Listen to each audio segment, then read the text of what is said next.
Oh, welcome back to my channel. Been a while, guys. Just been really busy, right? And like, haven't really had time to make content. But it's still nice. I still take a lot of photos of my car. It's just that I haven't really had time to shoot like videos and stuff. But essentially, yeah, we're at August.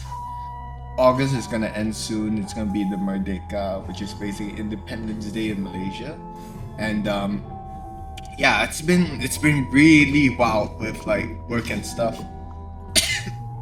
I've had really I feel really drained, but yeah, I mean that's not the point why I'm having this video here today. The main thing I wanted to go over today is sort of you know the heroism. Not like heroism as in I want to talk about superhero or comic heroes. Although I will be referencing a lot of comics, but then like today, what I mainly want to talk about was this comic I'm reading about, right? And its depiction of heroism, because it's nothing like the usual depictions. For this comic, it's a manhwa. So what's a manhwa, you might ask? Manhwa is Mandarin or Korean for comics, right? And it's sort of different from regular manga, right? You got a lot of them, they are webtoon style, so they are designed for how do I put this? They are designed for a screen, right? Rather than for a regular manga, which are designed for books. That's why the arts and everything look quite different. It's usually colorful, and these artists work deadlines just to get the next chapter out by the next week. Right, and they're really talented artists. It's full color. I find it very immersive, but a lot of them like to include a lot of a lot of text because pages are long. But it's been a really nice experience. I've been an avid manhwa reader and enjoyer for years. Used to read manga a lot more, but then like it's always the same stuff coming out. And I honestly, I would like to say it's not happening to manhwa, but then like manhwa has a lot of slop. Right, you know how in manga you have isekai slop. So what do I mean by that is that guy dies, reincarnates in a different world, blah blah blah. So with manhwa, a reoccurring theme is called regression, right? And it's always the same. You failed, you died, you failed, you died, you betrayed, you didn't live out your full potential.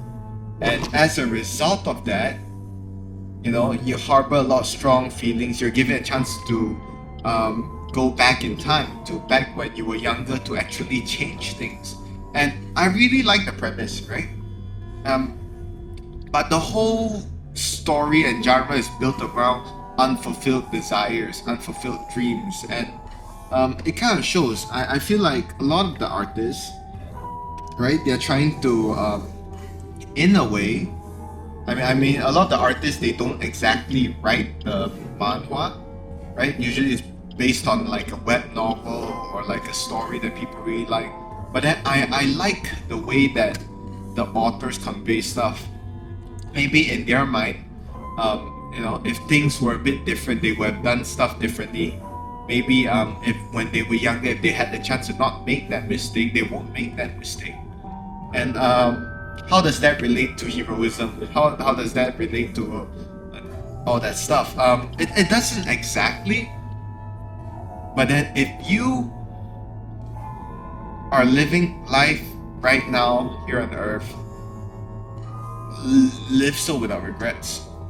In fact, that's really important. You can really tell by the way they design their characters, because a lot of the characters, they are flawed by nature, or they didn't do that well in their first run through, and then maybe they're fantasizing having a second chance to redo stuff and change the way they're currently living and whatnot. I don't know, it might not be that deep, it might just be for story wise, but then I feel like the authors or even the novelists are always trying to convey something to us.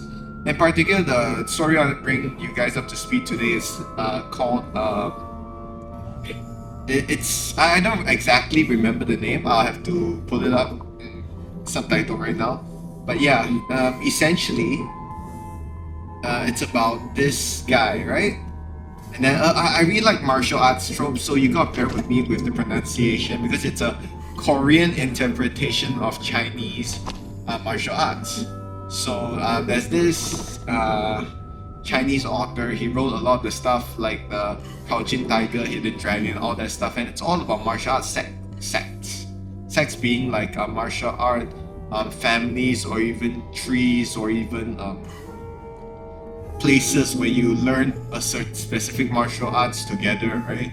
But that's not important. But what's important is that, in particular, the story starts off with this guy, right? This guy who's really old, is being chased down by remnants of like a cult. Why, you may ask? Because he let things go to spoil. This guy, he was the firstborn, right, in his family, and then he noticed that his family had already been corrupted. His siblings were going through the succession of power. They were fighting to see who would take over his dad, right? With his dad being poisoned and all. And then he, as the oldest child, he just chose to live quietly because he didn't want the burden of all this sort of all these things. He didn't want the burden of being in the succession, killing your own family, and he sort of watched as his family collapsed. He sort of watched as it got torn apart. He sort of watched as the conspirators and the enemies of the family tore down the family, and then eventually leading to a point where everyone in his family was hunted down and killed, and him, although surviving a while longer, he still died in the end, right?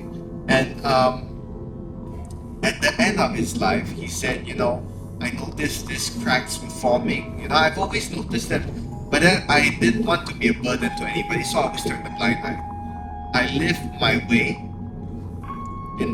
I lived my life in a way to really protect. I thought by turning a blind eye, not falling for the schemes, not really adding to the terrible ways it is to re-distance myself from family, that I could in turn not cause my siblings to kill each other, because I'm not interested in the spot they were fighting for and whatnot. But it didn't work out, right? His siblings conspired with like a demonic sect. Okay, so martial arts, there's the order, and then there's the demonic faction, or order faction. They do stuff the old-fashioned way. They slowly cultivated martial arts and everything. Then you got the demonic sect, anything to get power type of thing. So he really he watched his family die down, and then as he was dying, he found this book. And within this book, contents was, if you accept this book, you'll become the heavenly killing star, right? You'll become the evil in this world. You'll be the executioner of the heavens. You will never live peacefully. You will die horrendously, but you'll be given the power to clean up the waste of the world. Thus the name Heavenly Killing Star.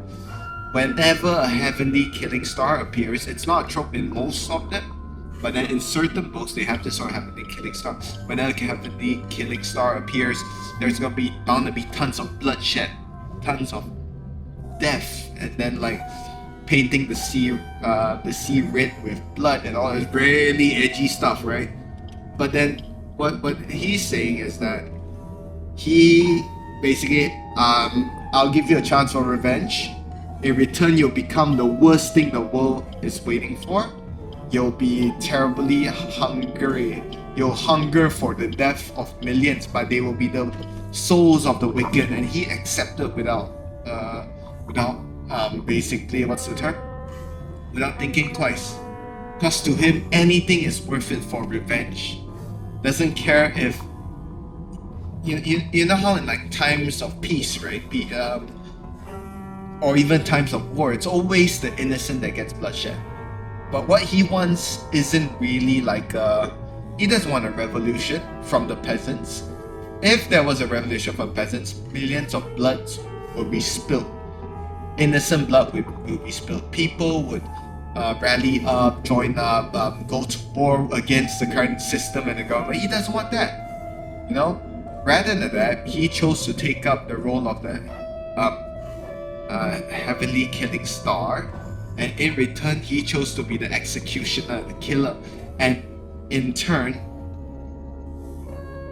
rid the world of all evil. It doesn't matter what sort of evil you're doing, as long as it's slightly evil, he would kill you. As long as there's a trace of evil, he'll kill you, regardless of it. And that sort of brings up the question: is this a sort of necessary evil, right? Because look, I'm big on forgiveness and stuff like that, but then would you make such a drastic choice, right? In his way, he's still upholding heroism, but his motives are for vengeance, right? Clearly. And what's different is that compared to all the other protagonists, right, where they no, they messed up, they whatnot, but then they use the power of friendship, the power of their knowledge of the future to change the world, but not him.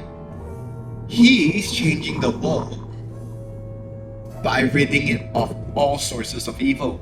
And with this sort of necessary evil trope, right, what you notice is usually you have all this evil guys doing like low level crimes, right, petty what's it called, robbers and whatnot, and then should they die?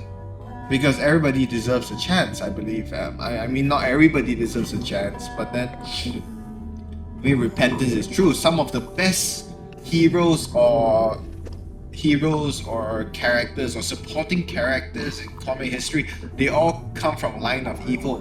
And it's only because they were given a second chance were they able to sort of turn a new leaf, do something good. Take Plastic Man, Plastic Man from DC Comics. Yeah, but so sorry. But yeah, essentially, if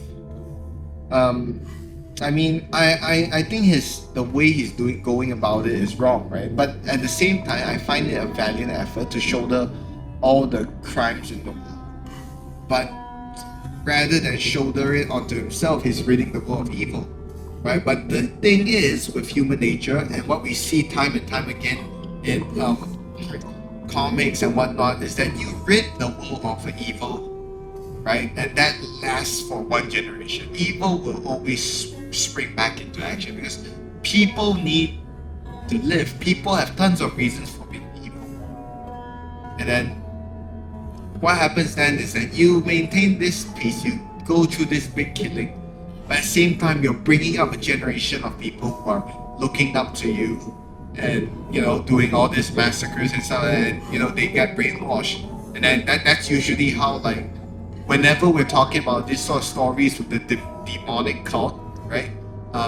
Any way to power those sort of factions is that, yeah, the people at the top, maybe when they first revolted against the order, if the order factions, or the white faction of the martial arts manhwas are all about goodness, right? They'll always end up growing complacent. Yes, we rid the world of all evil, and from there, that's where the cracks start to show. People want to change the regime. That's why they started the sprouts of the demonic sect. But to fight against all these people, use their authority as the light path, basically. And I think the same goes for both ways. It's sort of like the concept where have you heard of the tree, the family, the tree generation rule, right? You have a family, right? You start a really crazy business, really good business, right? And then you work really hard, and your son sees all of that. Now he strives to be as good as you, and then the company you started will grow by your son's hands. But the moment it comes to the third generation, they grew up so pampered, so well fed, so happy that they end up bringing the company to a ruin, right? And that's why usually the third generation, they don't really pass it to their own kid. They pass it to some other kid or whatnot, because order and power will always lead to complacency. Okay, and same ways, like I feel like him getting rid of all the evil. Yeah, let's say the demonic faction does take over. It won't last. right? It'll it'll be good, right? You know, for 1, 2 terms. Then people start having strife. You rid the world of an evil, and people start having strife. You know, oh, when times are good, weak men are born, and this weak man, these greedy people, the people in power, they'll end up being complacent, and as a result, you know, it'll lead to the downfall. You'll lead to revolts. You'll lead to people who are so drunk on power that society in the end reverts back to its original state, right? And take why I'm telling you this story is because I want to draw in parallel with a different story I really enjoy, right? Return of the Crazy Demon. This guy, he was one of the. He's also from like the demonic faction. Not really from demonic faction, but he was dubbed the Crazy Demon. So in this other comic, right, in the world, there's still the light path, there's still the evil path. They are still fighting one another, but there are 4 people who exist outside both of these paths, right? And these people are known as the demons.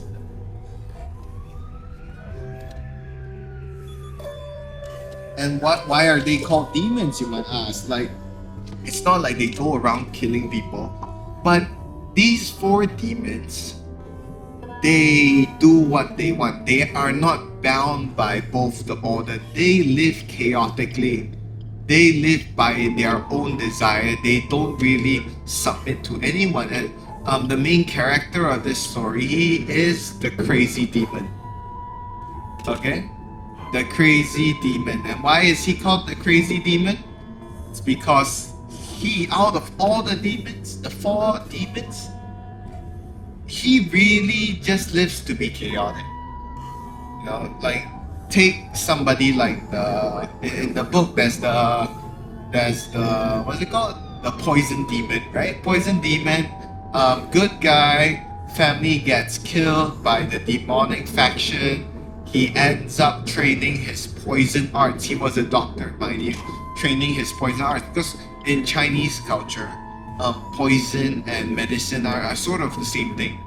Okay, deadly poison might be a medicine to somebody else. A medicine to someone might be a crazy like poison to somebody else. Kind of like if you want a more realistic example, somebody with low blood sugar. Sugar is like, yeah, it's a medicine for them, but then the same sugar is poisonous to like somebody with diabetes, right? This is a really rough example, but you get what I'm trying to convey here. And yeah, so you got the Poison Demon. He lives to do this and whatnot. His whole shtick is to get rid of the evil faction, and he'll kill whoever it is that stands in his way. And then you got the other 2 demons. I'm not too sure. They reference one of them, right? And this other demon guy, he's just doing whatever he wants, but he's a very lustful man and whatnot. The lustful demon, essentially. Yeah, and then you got one more who's just like a yeah, he's also doing bad things, but essentially with this cast of characters, the Crazy Demon ended up stealing this thing from the demonic faction. And like he steals this pearl, the heavenly pearl. And what does he do with this heavenly pearl? The demonic cult leader wants the pearl, and then they chased him all the way to like a cliff. And rather than giving them what he wants, because I don't even know why he stole it in the first place, but he stole it, and rather than giving them what he wants, the pearl, he swallows it and jumps off the cliff, you know. And then he has the chance to be reincarnated. The rest of the story is quite similar. He gets reincarnated, but rather than okay, I want to cleanse the world of evil or whatnot, because he's still mentally like insane. His whole he ends up feeling like, I'm unpopular with women, so my goal this time is to, you know, don't be single. But that's not like in a lustful way. His goal is to be single, and how does he go about it? With his like incomprehensible brain, he ends up walking the path of a chivalrous warrior, right? Rather than be somebody who, I'll use my power to make women submit to me and whatnot. He ends up going a different route. And he goes, rather than aim for the good of the world and whatnot, he ends up going the path of righteousness. Not even righteousness, just of chivalry, being a hero. That's what his whole end game, his whole end goal is. And in the midst of that, he ends up saving a lot of people, right? Though his methods are unorthodox, but he does. And what does this relate to being a hero? It doesn't. He is by no means a hero, okay? He's flawed, and I feel like that's why it's so relatable. Like, a lot of people, a lot of times we read a lot of comics, this guy's out there to be a hero, but no, not this guy. You have a lot of these martial art comics. You got the standard ones. This guy got killed by bad guys, come back with his knowledge of the future, tries to gain the upper hand to stop the world from going to ruin, right? But maybe being a hero is not about some grand gesture. I want to be a heavenly killing star. I want to rid the world of all sources of evil. Look, that doesn't step, The only way to really do it is how the crazy demon does it, right? And it's not like, oh, I need to force people to submit to my will. Yeah, by no means would that work even long term. You make people submit, just they follow you out of fear, not out of loyalty and whatnot, and guess what? You find yourself being betrayed and stuff like that. But he is on his path to disrupt the order of the world, but that's not even his goal. He's just disrupting it by accident. His whole shtick is literally to just change himself. And yeah, I mean, a lot of us, right? We're young, we wish, oh, I want to be a hero. I want to do this. I want to do that. Right? And you get closer, you get older, and then you realize, oh, I'm not cut out for this. I'm not cut out for that. And then you sort of place restrictions on yourself.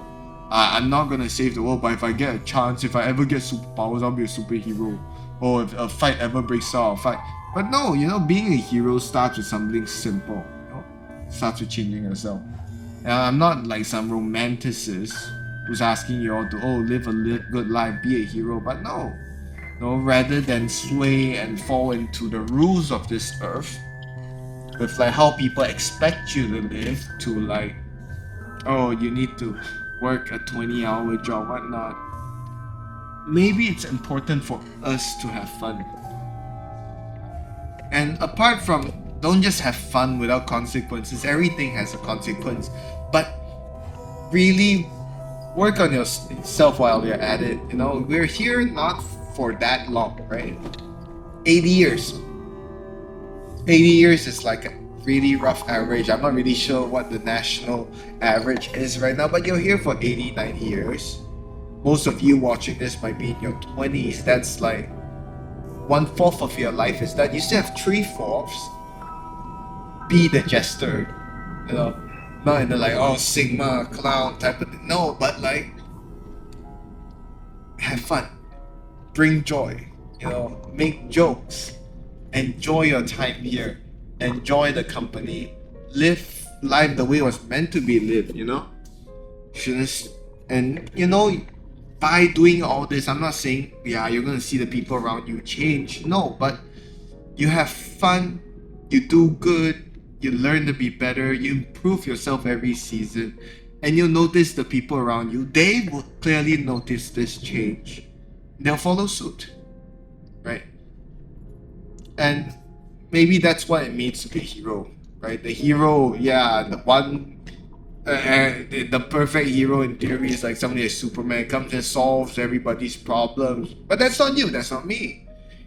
We can't solve everybody's problems, but we can bring happiness to people. And really like sounding very hope-core-ish, but no lah. Our whole goal is just to, we're not here for long. We shouldn't, you shouldn't keep fretting about everybody, fretting about your hero moment where you suddenly change the world with your... Yeah, I mean, some people are meant to do that, but most of us are not. start with, changing your circle. Go have fun, go out, make friends, do dumb stuff, because what is that if not the point of living? Spread good news, spread the joy.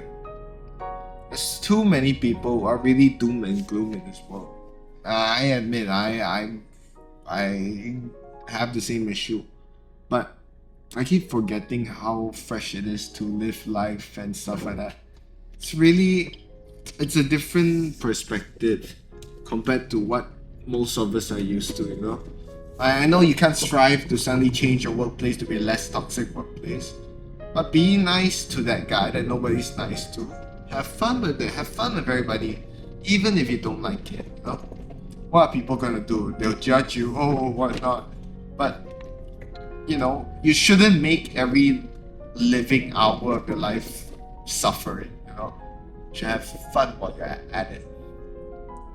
If you ask me if that's my message for the day, I don't know what my message for the day is. They all want to know my massage of the day. That's my message. That's from Kanye West, but yeah.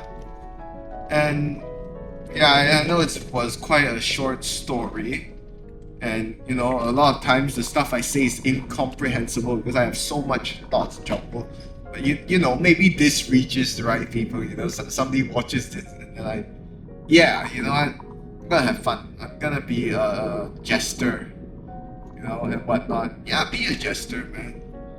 I mean, of course, this doesn't apply to everybody, right? There are times when you gotta be serious. There are people who are not suited for this sort of stuff. But, why stop? Asada.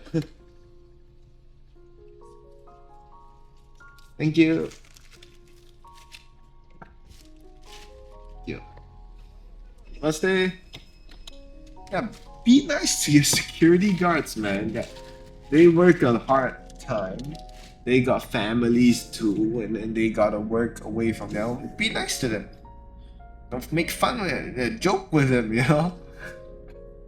Maybe you make their life better. They'll remember you, right? And are we all not seeking to have a legacy left behind?